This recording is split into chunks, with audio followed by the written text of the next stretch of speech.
शिवाला music present. बोला बोला बाबा काशी विश्वनाथ की।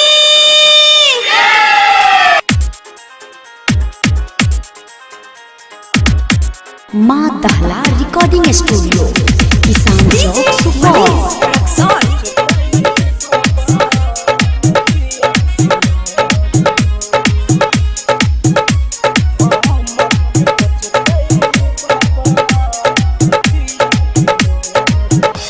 हमर के पुछतई बाबा अखिया के नूर हो।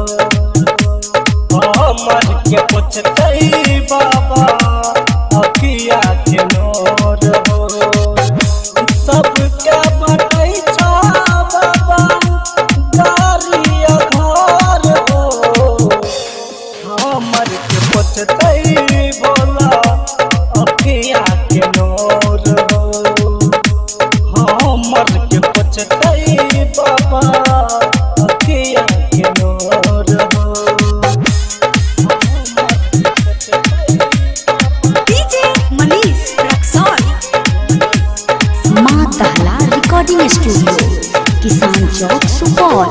जिंदगी के दुख बाबा के करा सुनैबे।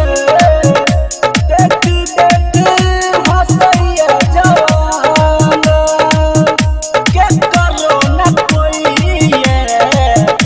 सोनू ये बाबा अपने करैया बहाना। सबके बटै छा अपना जहान हो।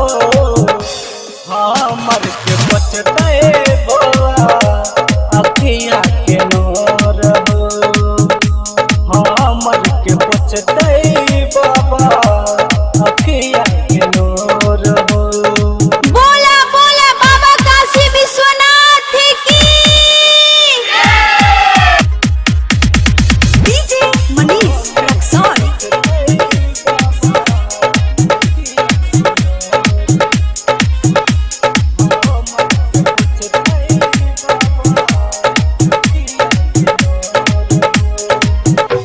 भर सावन होला हम जल चढ़ैबा। अइबा बन के कबरिया। जोरी जोरी कम कहै छा सुदिन शिवाला। अइबा तोरे दुबरिया। सबटा कमहल अटारी अपना बेघर हो।